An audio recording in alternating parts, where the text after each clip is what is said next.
Maraming nagtataka kung saan ko ba nakuha ang mga itinuturo ko sa channel na ito. At mali kayo. Hindi ito script na ipinagawa lang sa AI gaya ng mga nagsusulputang AI-generated content na gawa lang ng mga tamad. Magpapagawa ng script sa AI, i-upload ang script sa AI voiceover, tapos yun na yun, mga tamad at hindi organic ang talino nyo. Kaya kapag pinaupo mo yan sa isang podcast, magkakalat lang yan dahil hindi talaga galing sa kanila ang knowledge na itinuturo nila sa inyo. Gusto lang nila kayong pagkakitaan. Now the truth is, I don't learn from AI. I learn from people. Kaya sa video na ito, ituturo ko sa iyo kung paano at saan ko nakuha ang mga karunungan na ito. Narito ang 8 katangian ng matatalinong tao at kung paano ako natuto sa kanila. Hit the like and subscribe button dahil matinding aral na naman ang matututunan mo sa video na ito. Let's begin. Number 1. They speak less. Napapansin mo rin ba na ang matatalinong tao bihira lang magsalita sa mga group settings? Kalimitan nagmamasid lang sila, hindi dahil sa wala silang masabi, kundi dahil naiintindihan nila na karamihan ng mga tao ay may average IQ lang. Minsan mababa pa sa average. At ang mga taong ito, they want to talk because they want to be heard, not to learn. Naunawaan mo ba yan? Kaya mapapansin mo, yung maiingay, sila yung mga walang saysay halos ang sinasabi. Nag-iingay lang kasi gusto nilang marinig sila ng mga tao. Siguro dahil parang maramdaman nilang mahalaga rin sila. Mga nakakaawa, hindi ba? Ngunit ang matatalinong tao, tinitingnan muna niyan kung ang kausap ba nila ay may intellectual capacity na maunawaan ang sasabihin nila bago sila magsalita. Alalahanin mo ito. Speak only when it adds value. Let your presence do the talking. Number 2. Tight circle. Ang mga taong matatalino ngunit hindi mo halata, makikita mo konti lang ang kaibigan ng mga yan. At kahit konti sila, high quality people lahat yan. Magkakatulad ng wavelength, pare-pareho ng intellect. Aanhin mo nga naman ang maraming kaibigan kung puro basura at tatanga-tanga naman, hindi ba? Mga ang alam lang ay mag-inom, maglakwatsa, mambabae, magsugal, magpasarap sa buhay, magpabigat sa magulang, pumunta ng club, pumorma, magyabang, mangutang, magtrabaho para may pang-inom at pang-porma. Kung may kahit isa kang kaibigan na ganyan, subukan mong tingnan ang sarili mo. Ikaw ang tinutukoy ko. Katulad ka na rin nila. Yung circle nyo, pang circus. Puro kayo clowns. Alalahanin mo ito. Stupid people waste time. Negative people drain life. Weak people lower your standards. So surround yourself with thinkers, doers, and warriors. Number 3. Question everything. Ito ang tatandaan mo. Smart people think independently. Ibig sabihin, may sarili silang paraan ng pag-iisip. Hindi sila parte ng crowd. Naiisa lang kung mag-isip. They don't blindly follow the crowd. Marunong silang magtanong ng mga bagay na hindi naiisip tanungin ng mga pangkaraniwang tao. They think independently. They seek truth, not comfort. Dahil sa mundong ito na puno ng kasinungalingan, sila ang mga taong namumuhay sa katotohanan na hindi kayang tanggapin ng mundo. Dahil masyado ng sensitibo ang mga tao ngayon, Mas pipiliin nilang palamunin sila ng mga kasinungalingan kaysa yakapin ang katotohanan. Totoo yan, hindi ba? At yan ang naghahati sa mga taong nag-iisip at sa mga taong sunod-sunuran sa sistema. Smart people knows real intelligence begins where blind obedience ends. Nauunawaan mo ba yan? Number 4. Delaying pleasure.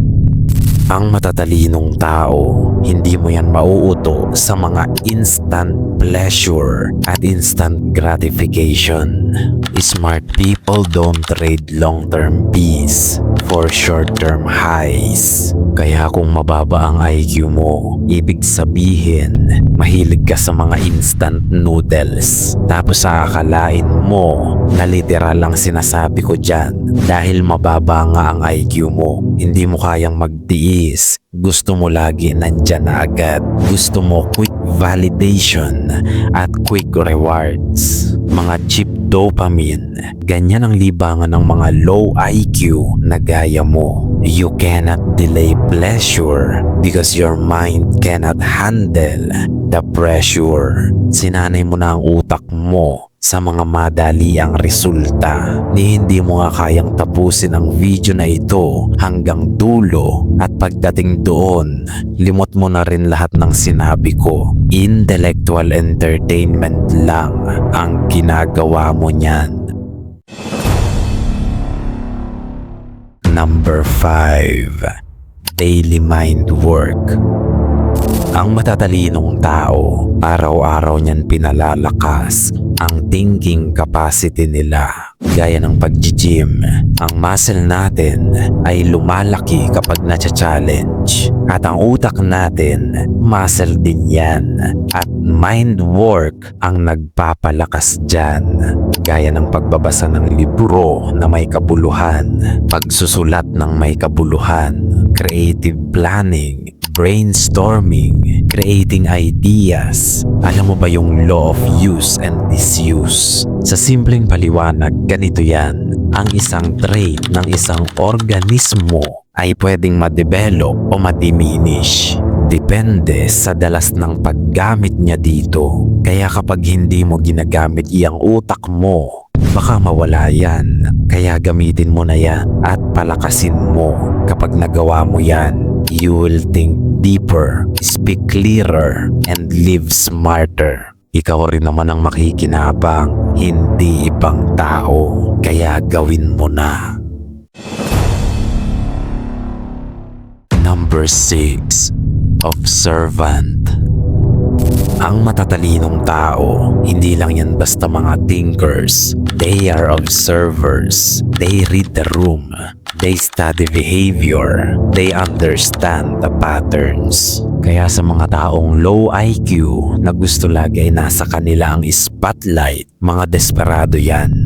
Mga low level ang intellectual capabilities dahil mahihirapan na silang maintindihan ang ganitong klase ng usapan. Dahil ang gusto lang nila ay purihin sila at pakinggan ng mga taong low IQ rin na gaya nila. Smart people pay attention to small details. Kung paano kumilos ang mga tao, kung paano magsalita, at kung paano nila itinatrato ang isa't isa. Kapag inuna mong magmasid kaysa magdinaldal dyan, wala namang nakikinig sa'yo. Mas mauunawaan mo kung ano ang sinasabi ko rito.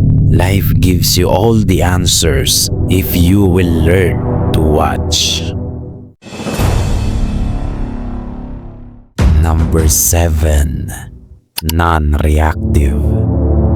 Kapag nakakita ka ng mga taong nag-aaway na parang mga hindi sibilisado, low IQ ang mga yan.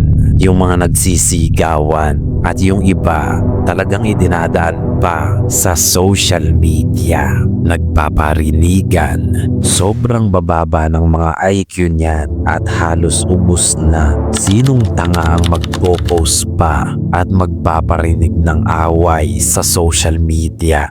Uhaw ka ba sa atensyon? Nakakaawa ka naman.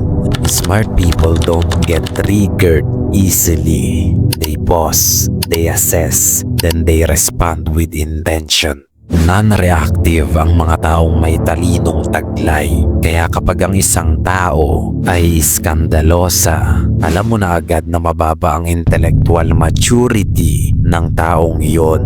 Emotional discipline separates strong men from impulsive boys. Kapag dinigilan mo ang pagiging reactive kahit sa maliliit na bagay, diyan ka magsisimulang magkaroon ng kontrol sa buhay mo. So help yourself dahil ikaw lang ang makakatulong sa sarili mo.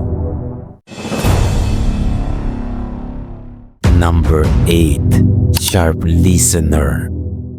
Ito ang huli at pinakamahalagang punto sa video na ito. Pakinggan mo ito at unawain. Tatagalogin ko na para sa iyo. Sa tuwing nagsasalita ka, inuulit mo lang kung ano ang mga nalalaman mo. Pero kapag nakikinig ka, diyan ka may natututunang bago. Nauunawaan mo ba yan? Ulitin mo ulit dahil matindi ang mensahe niyan. Ganyan na ganyan ang behavior at sikreto ng mga taong matatalino. Mas inuuna nilang makinig kaysa magsalita dahil alam nila na wala silang makukuha sa pagsasalita. Ngunit sa pakikinig, diyan sila pwedeng may makuhang bagong kaalaman. Nauunawaan mo ba yan? Ngayon, ito ang baunin mo bago mo lisanin ang video na ito. Wisdom is not just about knowing, it is about understanding. Unawain mo yan. At kung nagustuhan mo ang video na ito, hit the like and subscribe button. Gayunpaman, marami nga ang makakapakinig, ngunit iilan lang ang makakaunawa. Hanggang sa muli nating pagkikita, mga tapat kong kawal.